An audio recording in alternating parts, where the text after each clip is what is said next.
True Consequences is a proud member of the Borellis Podcasters Guild.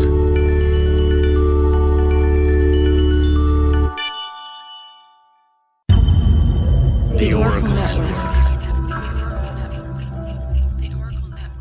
Look deeper. True Consequences is a true crime and mystery podcast with stories based in New Mexico and the American Desert Southwest. I'm your host, Eric Carter-Landin. All right, everybody, welcome to another episode of True Consequences. I'm your host, Eric Carter-Landin, and I am joined by a very special guest today. I'm super excited to be bringing this person on the show. We are talking with Greg MacAleese, who is the creator, the founder of Crime Stoppers. Greg, how are you today? I'm doing well, Eric. How are you? I'm doing great. We have a significant time difference. You're across the globe from me. This is true. I'm halfway around the world in the Philippines. So we're approximately 7,500 miles away. Oh, my goodness. Right now, it is Sunday morning here in the Philippines, about 9 o'clock. So, First of all, I want to say thank you to one of my prior guests, Joelle Leah. She is the person who runs the Victoria Martin's Voice Facebook page, and she was on my episode about Victoria Martins, and she connected me with you. So I want to say thank you to her, and also thank you to you for joining me here. If you don't mind, can we start with a little bit of background on you? You know, how you ended up in Albuquerque and how you ended up starting Crime Stoppers. Sure. I was born in Canada, actually, and in 1961, my dad was the senior armaments officer for the Royal Canadian Air Force, and he had a choice between two locations that he would be posted. One was Washington to the Canadian Embassy, and the second was here in Albuquerque at Kirtland Air Force Base at the Special Weapons Center. And he chose the Special Weapons Center, and he set up a liaison office between the Royal Canadian Air Force and the United States Air Force. That relationship has continued now for, my heavens, more than 50 years. I grew up in Albuquerque, and I love the city and miss it terribly. I especially miss the great Mexican food that, I grew up with. You know, Albuquerque, back in those days, it was a little bit of a different city. It was a city of about 250 to 300,000 people. It was always, Albuquerque historically has always had a very, very high crime rate. I went to Sandia High School, played baseball there, and set a number of pitching records in the city of Albuquerque, and then had a athletic scholarship to the University of New Mexico. And so then I ended up becoming a sports writer, or the sports editor for the state of New Mexico for the Associated Press. And with AP, obviously it's a very, very demanding job with a lot of high stress, a lot of deadlines and everything else. And I developed a bleeding ulcer and almost bled to death. My doctor, who was treating me, said, I think you really need to get into a less stressful line of work. And so I became a police officer. I mean, that's sort of how my brain is wired. I mean, don't give me a challenge that that I'm going to miss, because I love challenges. And so in 1973, I became a rookie officer in Albuquerque and worked patrol for 3 years, various parts of the city. My favorite area was Borellis, which was, in those days, it was Police Beat 104, just off the downtown area. Then I had an opportunity to become a field investigator. It was a new program that the Albuquerque Police Department had started. And what a field investigator did was, he was like a uniformed police officer out in the field, or a uniformed detective out in the field. And we did a lot of the crime scene work, making sure that we had fingerprints and photographs and all the other things that go along with a major crime investigation. And that work actually allowed me to then get on a fast track into the investigations division of the police department. And so in 1976, I became a violent crimes detective after only 3 years on the force. It's very unusual to be able to have that kind of an expedited path into investigations. In February, after having been in the violent crimes unit for approximately 2 months, I had the temerity. I mean, I'm dealing with guys that have been working homicide and armed robbery for years. I mean, they were legendary within the department. But I had the temerity to try something a little different. I sensed that there was a great deal of frustration on the part of detectives in their investigations because they weren't getting the cooperation that was necessary from the citizenry in order to be able to solve crimes. The movies and TV like to present detectives as being all-knowing, and they're the ones that dig up all the facts and what have you. But the truth is that most crime is solved because of citizen information. It's some citizen out there that is providing us with a lead, with a piece of information that we can then connect to a specific suspect. When a crime is committed, you've got thousands of suspects initially. And so you want to really quickly narrow the scope of your investigation and begin focusing on a select group or perhaps an individual. That's what we needed. We needed the public to cooperate with us. And so, in looking at, you can identify a problem, but, why is there a problem? Well, I came up with two basic reasons why we weren't getting the cooperation of our citizenry. One was that they were afraid of retaliation from the criminal element if they provided police with information. And the closer that the citizen was to the actual offender, the greater the fear was and the more realistic that fear is. The second thing is that a lot of people are apathetic. I mean, let's face it, we've got a lot of things going on in our life. The last thing in the world we want to be involved in is some kind of a major crime investigation.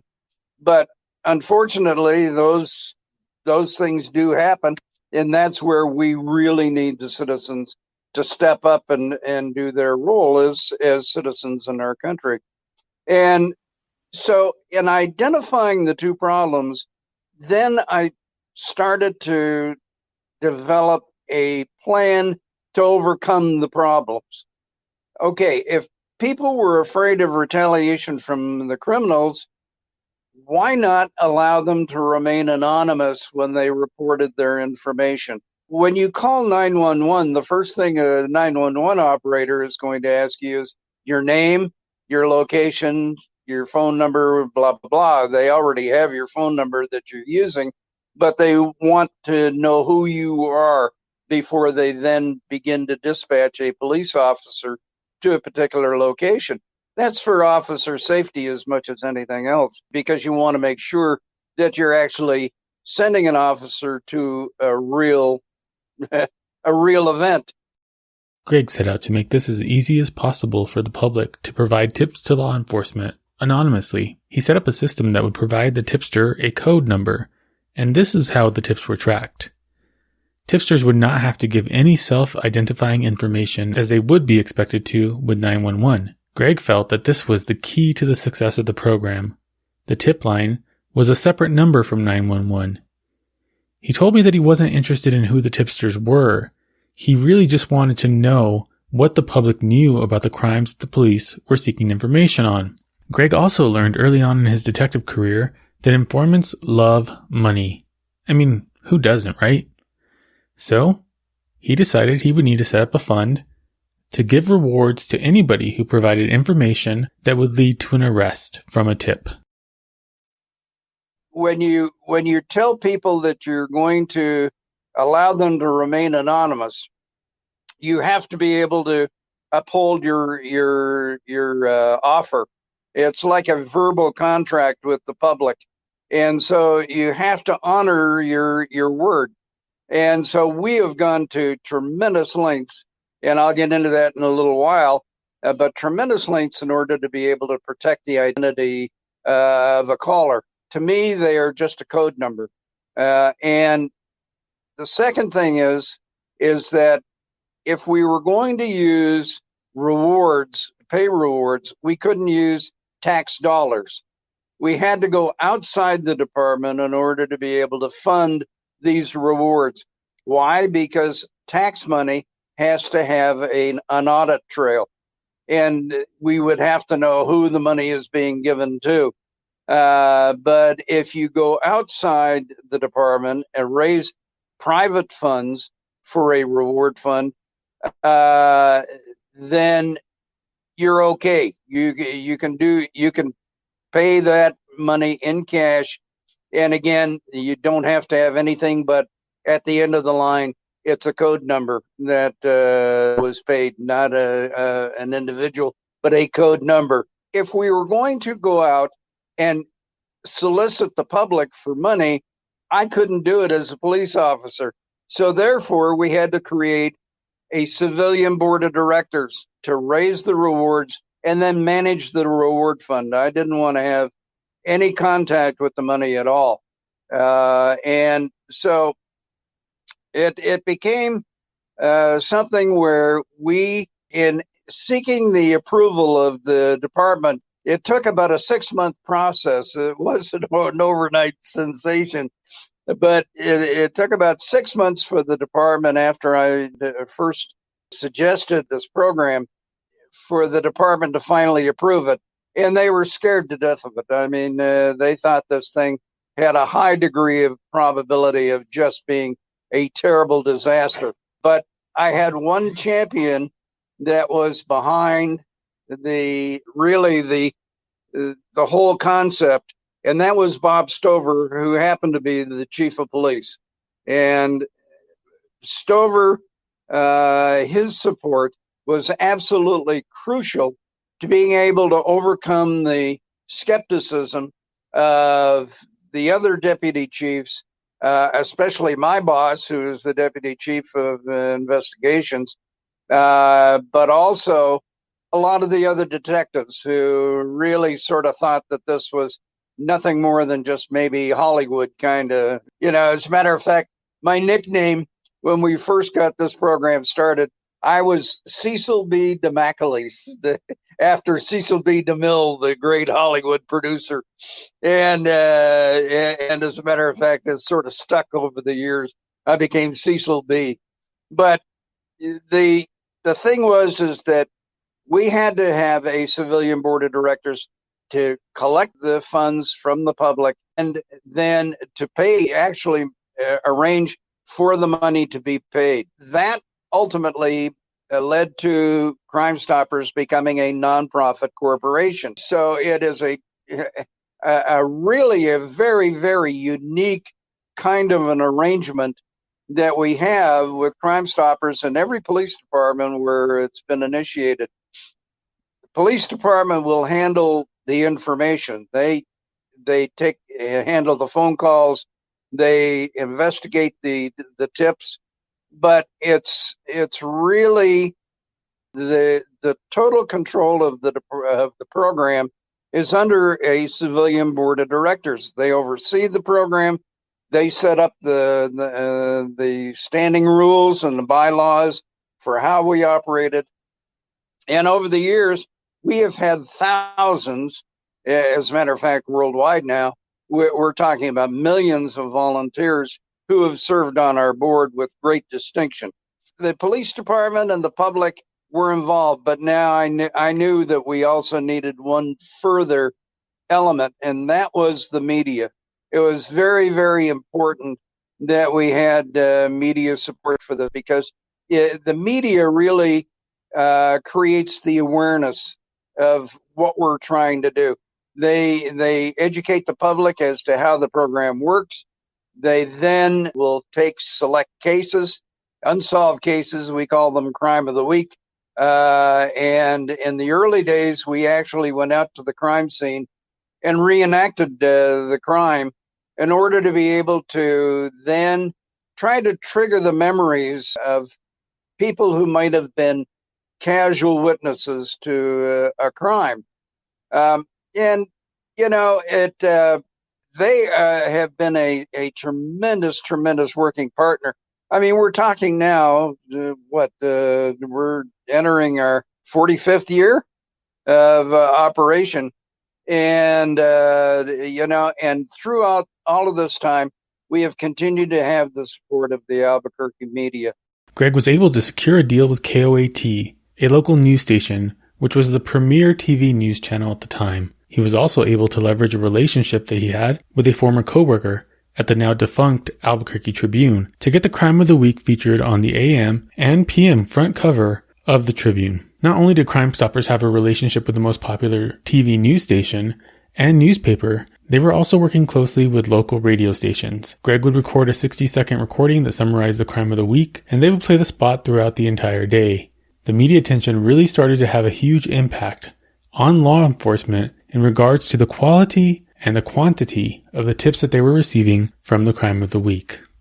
The very, very first case that we reenacted was the murder of a gas station attendant at a Horn Oil gas station at Wyoming and Copper. His name was Michael Carmen. Mike was 19. He was going to the University of New Mexico. Everything, the entire world in front of him. In July of 1976, mid-July, someone drove up to the gas station where he was working, robbed the station, and then for really no apparent reason, shot him at point-blank range with a .410 shotgun and left him to die. And I was one of the detectives who was working that case. So, you know, it was something where it seemed like a senseless killing. And it was one in which I thought there were a lot of elements of solvability to the case. The gas station was located, while it's on the corner of Wyoming and Copper, there are residential areas both east and west of the gas station. Also, Wyoming was a heavily traveled street. This murder happened on a Friday night, early Saturday morning, and we felt as though there was somebody out there who probably either heard the blast of this shotgun or saw the crime in its actual event. And so the reenactment, I've got to tell you, the reenactment was not the greatest bit of television production you have ever seen. I mean, if there was anything that could go wrong, it went wrong for this particular reenactment. The two actors who were to play my bad guys never showed up. It turned out that we figured that they were probably young in age, and so we had arranged for a couple of kids from the Job Corps to play my bad guys, and they got a pass to get off campus, and then immediately went to a bar and got themselves drunk, and we arrested them later that night for disorderly conduct. That's another story. But the thing was that we needed suddenly, we've got the film crew there. It's 3:00 in the afternoon. Everybody's sort of looking at their watch. I'm looking at where my actors are to be the bad guys. Nobody shows up, and so I ended up having to recruit my lieutenant to play the shooter, and I ended up playing the wheelman. And we used my unmarked police car. And then the young kid that was playing my victim was a University of New Mexico drama student. really a very, very serious young man. And of course, he needed to understand his motivation. And I said, well, your motivation is you're going to die. That's the motivation. And so I had arranged to have a couple of blanks put in a 410 gauge shotgun that we were using for our prop. And I figured, wouldn't this be neat? We'll fire a round. We'll get a nice camera close up of the blank being fired, some smoke, some loud sound, and everything will be great. Well, that didn't work either, because what ended up happening is that when my lieutenant shot the poor kid who was the actor playing the victim, part of the wadding from the blank came out, and it came out hot, and it hit his T-shirt and set his T-shirt on fire. And so we had to douse the kid with water, whatever water we could find, in order to keep him from burning alive.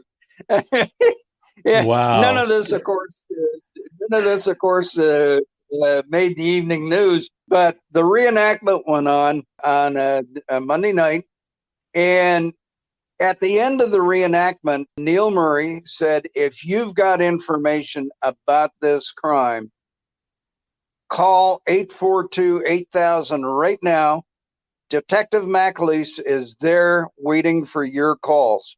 Typical of my lack of planning for this whole thing, I had only gotten one single line for the 842-8000 number, one line. And so every time that the phone would ring and I would answer it and take the information and then put the phone down, the phone would ring again, because people were waiting in queue to talk to me. And the remarkable thing is that the third call that I received was from a person with information about something that had nothing to do with the murder of Michael Carmen. It was he had information about a gang rape that was 16 months old. A young girl had her car broken down in downtown Albuquerque late at night. Carload of guys came by, offered her help, but instead of helping her, they took her out to Tingley Beach, where they raped her. The caller had information about that rape, gave me the names of the three offenders, and within 24 hours, we had that rape solved. Wow. Because we had photographs of two of the suspects, and then we got a high school picture of the third suspect. We did photo arrays, and then we showed it to the victim, and she immediately identified these three guys. They ended up pleading guilty to the charges and ended up doing time in prison. Wow. The phones continued to ring. I was getting other information. I was getting information about drug dealers, about burglars, auto thieves. But my 13th caller hit the jackpot. He was an eyewitness to this crime. He was coming home from a party near where the gas station was located. It was probably a little high, and he saw the crime going down, and he saw the vehicle leaving the scene of the gas station. And that call ended up leading to the arrest of the two offenders in the murder of Michael Carmen. We convicted one of the two. The other one, we really sort of messed up the prosecution of the case and ended up losing a lot of physical evidence that we needed in order to convict the second person. But we ended up getting one of the two offenders convicted, and he went away for life. But that showed right away. Now, we were able to take that information, incidentally, from caller number 13, and we were able to actually have a search warrant developed within 48 hours. We arrested the two suspects in this case within 24 hours. Wow. And so it just showed us that there are people out there with the information, and this program really can tap into that source. that we can get their cooperation and that this program is going to work, and it can work. That's how it started. We started with about $7,500 in the reward fund, and if you can believe it, Albuquerque has now paid out in 45 years. We've now paid out more than $1 million in rewards. It's amazing just how long the program has operated and how effective it has been. But to show you again just how this program really got off to such a flying start, the second crime that we were going to do was a series of rape cases at the Windrock Shopping Center. We called the series of cases the Windrock Rapist. And we had one male suspect who was accosting women shoppers as they were out in the parking lot getting into their cars. He would use chloroform to knock them out, and then he'd drive them in their own vehicles many times, and sometimes in his own vehicle, but he'd drive them out to an industrial area that was nearby with Windrock, where he'd rape them and basically just leave them by the side of the road. And there were 8 cases that were documented on this guy. And we had tried a lot of things, just ordinary police work. We were under a tremendous amount of pressure from all of the business owners at Windrock to get this case solved because, it was really starting to affect business. And at the same time, it was something where we had tried using police women as decoys out in the parking lot, hoping that this guy would try to attack them, and nothing was working. This guy had lived a charmed life, it seemed. The victims had been able to see just a small amount of the guy's face, the offender's face. So she gave us helped us put together a what we used to call in those days an identikit, kind of a sketch of the suspect. And we used that on the front page of the Tribune when we put this on as our second crime of the week. And we got a call at it was about 12:45, maybe 1 o'clock in the afternoon, from a young lady, and she was in panic. And she said, "My God, I just read in the newspaper about someone that you're looking for a bunch of rapes. That picture is my boyfriend. That sketch is my boyfriend." And sure enough, and we ended up putting the case together. Once we had a name and an address to go with who the rapist was, the guy's name was Kevin Baker.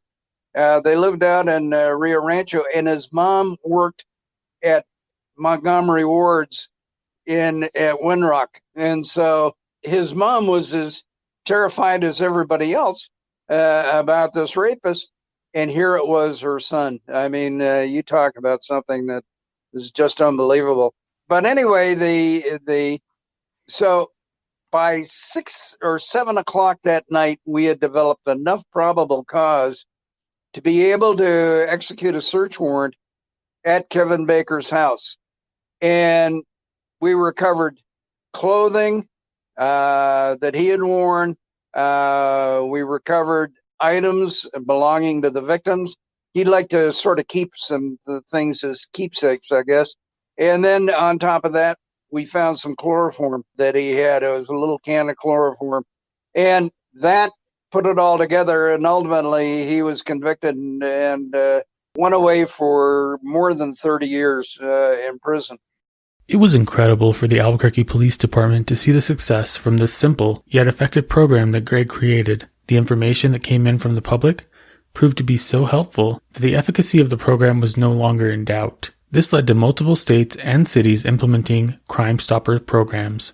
And Crime Stoppers now has over 1,600 organizations in the U.S., as well as several in 29 countries around the globe. And every 14 minutes, a major crime is solved by Crime Stoppers somewhere in the world. They have solved over 2 million crimes since the inception of this program. Absolutely incredible. What an incredible legacy. And just from the idea of wanting to solve a problem and it turned into this massive thing that is such an amazing gift to give to the entire world, essentially, right? Like that is so incredible and inspiring. So it may not mean much coming from me, but I do want to say thank you for having that thought and having that idea and being diligent to make it happen and dealing with all the red tape you had to deal with, all of that, because that's incredible. What an amazing legacy. Well, thank you, Eric. It truly has been a labor of love. And over time, Crime Stoppers has become far more sophisticated. We now have computerized programs where people can actually text in their information. They don't actually have to even call the program. They can text in the information to their local Crime Stoppers program, and it's all encrypted. And people, can do that without having to worry about that being tracked back to their, internet provider or to identify them. And then, of course, the whole key really is the fact that when you take a phone call from someone who has information, you really need to be able to develop that information while you're talking to the person, because this could be a one and done kind of a situation. We might never be able to talk to that person again.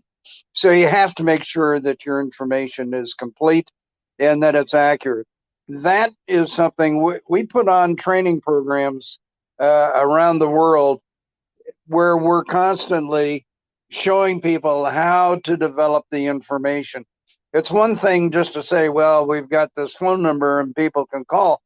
But really, there is an art to this. There's a real science to how we develop that information and make it work. That's incredible. Yeah, I grew up in New Mexico. I grew up watching KOAT news with my grandparents, and I remember a lot of these things that you're talking about. And I remember, Dick Niffing coming on the news at night saying, "This is the crime of the week, and if you have any information, call." I think it was like 842 stop was what it used to be back then. Yep. And that stuck in my head. Yeah, 842 stop, and then I think it's become now 843 tips, 8477. Yeah, and now we have the P3 tips now, which is like an application that you can have on your phone. It's so cool. Absolutely. Yeah, I mean it's amazing. How sophisticated this program has become. It's because there's a lot of guys who are a heck of a lot smarter than I am, who are able to take the concept and really they've made the presentations of the fugitive of the week and the crime of the week and everything else so much better than it ever was before. Some of the things that we're facing here in New Mexico, and I think it's been a little bit of a kind of a back and forth thing that has happened, and you probably will remember some of these things that happened while you were a police officer. We've continuously since the 80s struggled with the overpopulation of prisons and jails. Every time it seems like legislators get that in their head that they need to fix that, it usually results in disaster for the state. Usually what happens is they create these programs that sound really good on paper. They sound really nice. They sound like they're going to be great. We're only going to release people who don't have a felony with a firearm. We're only going to release people that meet these certain criteria. And then you have over and over again, inevitably, that never happens. They end up releasing people who are repeat offenders, who are violent offenders, who have proven to be murderous. And then you perpetuate that continual crime. Do you have any thoughts about, because this pattern in New Mexico, it happens, it feels like every 5 to 10 years, a new Senate comes in and they're like, we're going to fix this problem. And then it makes things worse and it just keeps happening. Do you have any thoughts about that? Well, I have a lot of concern about the criminal justice system, and not only New Mexico, but really throughout the United States. In my opinion, it really needs to be fine-tuned. There's a lot of fixes that have to happen. One of the things that I'm ultimately concerned about is who our prosecutors are and what their philosophies are. It seems as though there has been a coordinated, very, very sophisticated effort to hire or to elect some in some communities, but elect individuals who don't have the necessary background or expertise in prosecuting cases.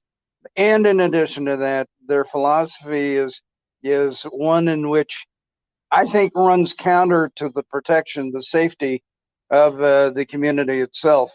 When you begin to think about this, here is a stark statistic: 90% of the crime is committed by 15% of the criminal public. 15%. It is something in which, if people understood what the issue is of career criminals and recidivists, then they would insist that these people be put away for longer periods of time, to a point where they're no longer in a position where they can begin to victimize the public.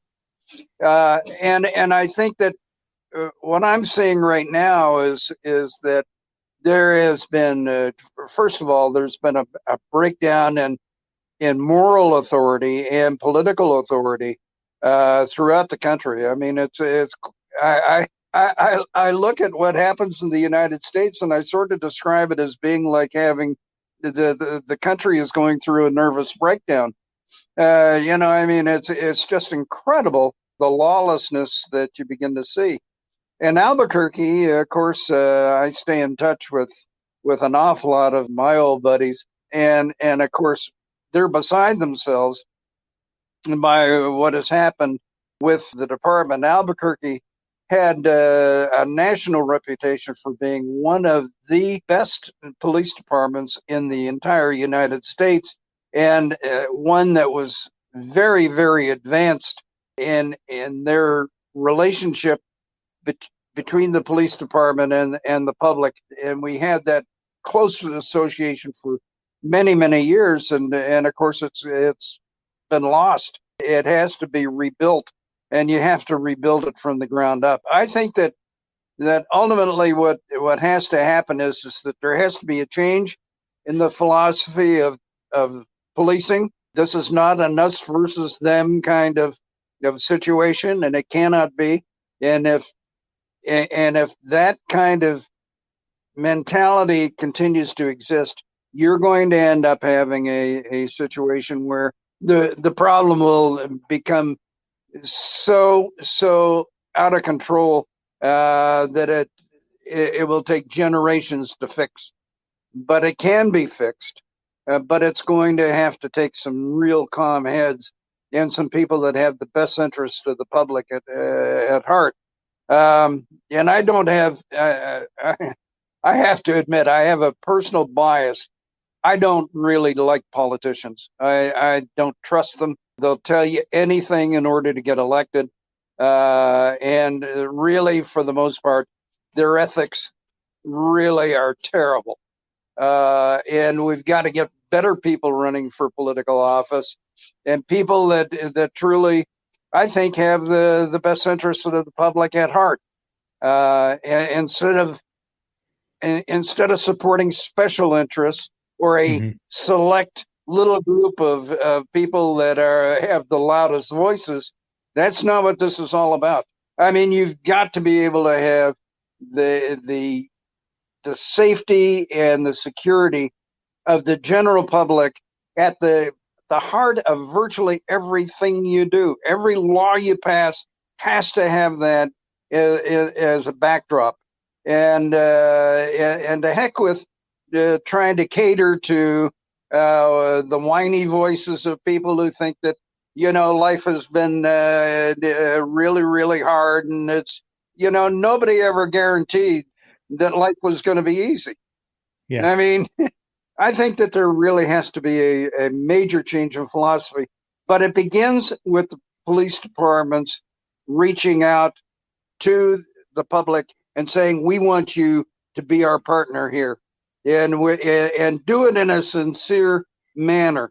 Crime Stoppers worked all really from the beginning because that's what we did. We said, we want you to be our partner. And the public embraced that concept. And, 45 years later, they still support that concept. That has to be the hallmark of what we do. And at the same time, I don't care how hard it is for departments. Sometimes it's not just an ego thing, but it's a philosophical thing, to be able to start to recalibrate how you think about working with the public. It can be done. We've proven it, but I'll tell you what, the clock's ticking. The clock is definitely ticking, and things have got to change. And we'll see what happens with the new administration, everything else in Washington. We'll find out whether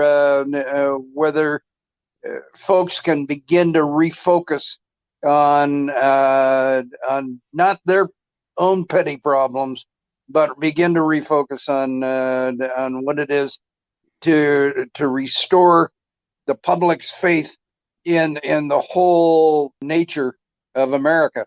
I mean, really, because it's been under attack, and it will continue to be under attack until major attitudinal changes are made. 100%. One of the things that has been frustrating as I'm in season 3 of this show now, I've started to see that pattern that I was talking about earlier, where we have overcrowding, so we try to deal with it, and then it leads to more recidivism, more repeat offenses, and I have to imagine that the morale of the police departments in New Mexico has to be down, because you take these people off the streets, you bring them in, you have a prosecutor who is, and judges for that matter, that are very defendant friendly, and oftentimes at the expense of a victim and a victim's family, and that leads to lower sentences and all these other things that happen that create more problems, which enables and emboldens that 15%,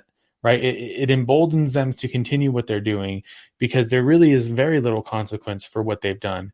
And I've said from early on in my show that we've got to stop, first of all, allowing DAs to use the litmus test of whether they can win a case or not as to whether or not they should prosecute.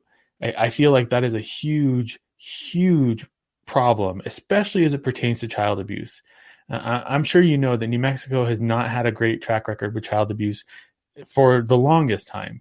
And that's one of the things that I've been advocating for is really, we need to think about, how can we make it so that these cases, our most vulnerable citizens, the children and the elderly, how can we make sure that these people get justice? Everybody deserves justice, but like the politicization of the DA's office has really wreaked havoc on the justice system. And I'm sure it happens everywhere, but I am so hyper focused on New Mexico that it just drives me crazy to see some of these cases where, like my brother's case, for example, the DA decided back then in the 80s that it was too difficult.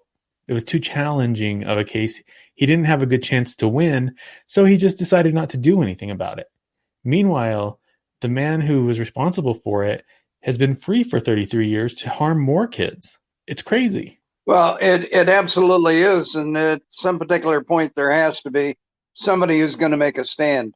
And there has to be some courage of conviction. And I can, I can really, really appreciate your frustration and probably your mom and dad's frustration on this.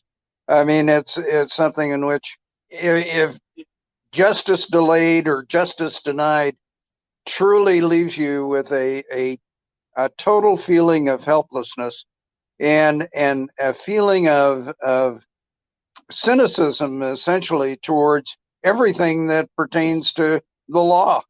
I mean, we are a nation of laws. We're supposed to operate under the guidance of those laws. And if you don't feel as though, certain people now, for me, and I automatically, if it's the law, I'll follow it. I mean, I just don't want to ever step outside the law in order to create any hardship for me or my family.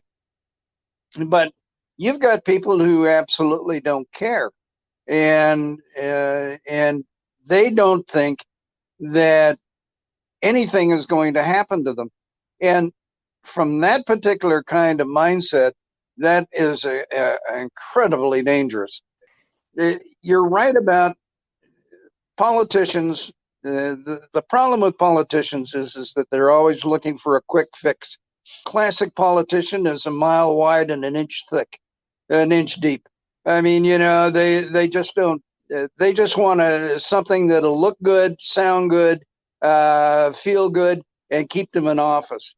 And unfortunately, that my bias comes out. But that's the fact that we truly have not had the right people running for office. The people that we really need are public servants. A very, very dear friend of mine is the county clerk in Bernalillo County, and that's Linda Stover, Bob Stover's widow. And Linda is somebody who, she's been in politics for her entire life. Her dad was Drew Cloud, who was the head of the Democratic Party in New Mexico. So, I mean, Linda is you would think would be a pretty cynical individual. She's not. She's a real public servant, but it's few and far between people that you see in office. The judges, you have to be very, very careful as to who you elect as a judge. I'll tell you what, you probably do more homework on who your babysitter is than who you're going to elect as a judge. I mean, it's something in which there are consequences for decisions and actions and inaction. And so we are really reaping a disregard for the criminal justice system all the way up and down the line. I agree with you. I think that people need to educate themselves on the records of judges and really understand, what kind of effect and impact these judges are having on our community. It starts there. It starts with the DA, and then it goes all the way up to the state legislature. Without really understanding, there's a lot of people, a lot of politicians that will tell you what you want to hear, and they'll be very slick and they'll be very smooth, but that doesn't necessarily mean that they're on your side or that they have your best interests at heart. And so I 100% agree with you on that. And that's something that I've, been learning as I've been doing this show is, every decision and every decision to not act and every decision to abstain from participating in the process has an impact. And you may not see it today, but it's going to come around and you're going to feel it at some point. And right now we're living with, some of the impacts from decisions that were made 1, 5, 10, 15 years ago. All of those things have piled up on us here. And, I hate to be the doom and gloom guy, but the more I dig into this stuff, the less happy I get about it. And so I who knows, I may run for office one day because I'm just so sick of all of this stuff. I do want to just take a moment. Go ahead. Rick, I'll tell you what, if you can continue to be the champion for that particular kind of mindset, then you're going to be doing a tremendous public service. Because, and believe me, you have to continue to do it all the time. It's something where people have to have their memories refreshed. And so I wish you the best. I'll tell you what, I think that it's exactly what the public has to hear. They have to hear the truth, even if it's a hard truth to have to bear. And they have to realize that time is running out. I mean, it really is. The clock is ticking on us. And so you keep up your fight. I'll tell you, my friend, that's exactly what has to happen. Well, thank you, Greg. That means a lot coming from you. I have a lot of respect for you and for what you've done and for our community and for multiple communities. I can't thank you enough. And I'm so honored to have you on my show. I'd love to have you back sometime. Is there anything else that you'd like to say to my listeners before we wrap up this interview? Well, just that, a lot of people don't realize what a wonderful state New Mexico is. I mean, from a physical standpoint, and all of the things that I miss in my life right now. And I live in a wonderful city and in a great area here in the Philippines. But I'll tell you what, there's nothing like New Mexico. It is the land of enchantment, but it can be so much better. And why people are continuing to put up with such substandard government service leadership. The political leadership in the state is absolutely horrendous. The educational level, I mean, there should be riots going on at every school because of the fact that you really, the educators have let the young people down, and there is absolutely no excuse for it. The people that have led this state should hang their heads in shame because they have dropped the ball, and it's got to be turned around. And it's going to be turned around by by the citizenry, by the people that truly do love the state. And so you keep up the battle because I think you're right on the right track. Thank you, Greg. I really appreciate you being on here today, and thank you to everybody who's listened. Don't forget to subscribe on all your favorite podcatchers and leave a review. Help other people find this show. If you want more information, Greg, where can people find you if they want to contact you or find information about Crime Stoppers? There's Crime Stoppers USA that can be found on the internet. Crime Stoppers International also is on the internet. And of course, folks can always probably track me down through Facebook. I'm on Facebook. Email is gregorymac68@gmail.com. So they can always find me. Awesome, Greg. Thank you so much. And thanks for listening, and stay safe, New Mexico. Thanks for listening to True Consequences. Follow me on Facebook and Instagram at True Consequences Pod, and on Twitter at TrueConsPod. True Consequences is listener supported. If you'd like to support this one-man show, please go to patreon.com/TrueConsequences. Thanks for listening, and stay safe, New Mexico.